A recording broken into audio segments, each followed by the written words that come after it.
السلام عليكم ورحمة الله، مرحبا بكم معايا في قناتي بيزغوسات.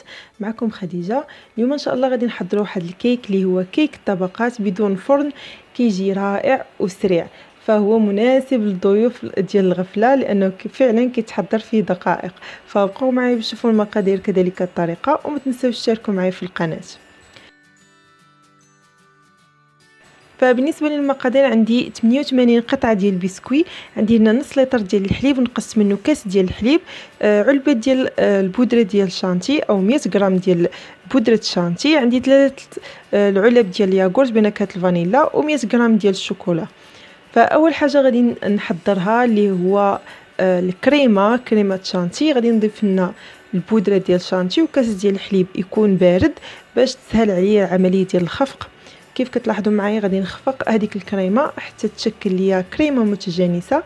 من بعد غادي نضيف هذاك الياغورت او الزبادي بنكهه الفانيلا ونخفقهم حتى تشكل ليا كريمه متجانسه.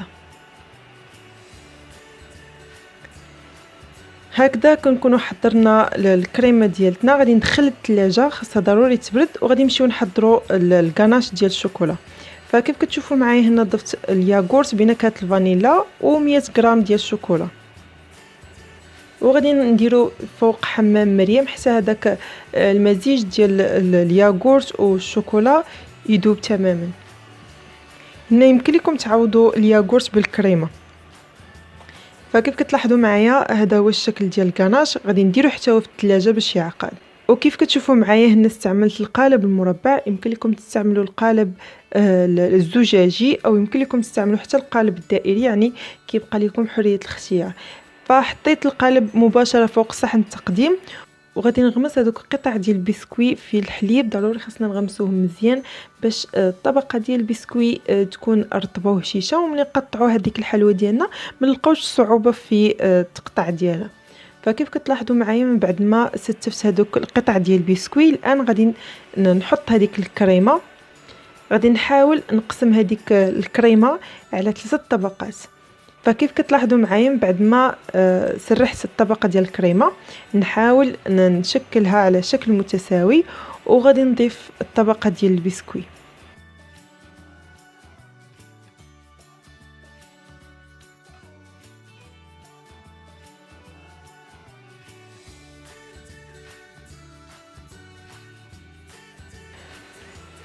من بعد ما ضفت الطبقه ديال البسكوي، الان غادي نضيف الكاناش فوق البسكوي. نحاول ما نضيفش بزاف، غير شي شويه، ونشكل طبقه من الكاناش ديال الشوكولا. وهكذا غادي نبقى نكمل في العمليه حتى نشكل طبقات.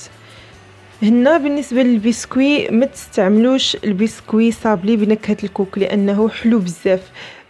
كان سبق لي جربته بالكوك ديال صابلي وجاني حلو بزاف.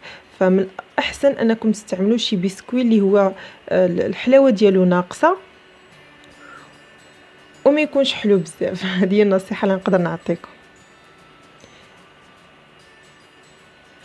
دابا شكلت 2 طبقات من صلصه الكاناش، وغادي نشكل 3 طبقات من الكريمه البيضاء، يعني غادي نكون شكلت 5 طبقات من طبقه البسكوي، و3 طبقات من طبقه الكريمه البيضاء، و2 طبقات من صلصه الكاناش. هنا يمكن لكم تنقصوا من طبقات ديال البسكوي، يعني لا مشكله، ما كيشكل حتى شي فرق.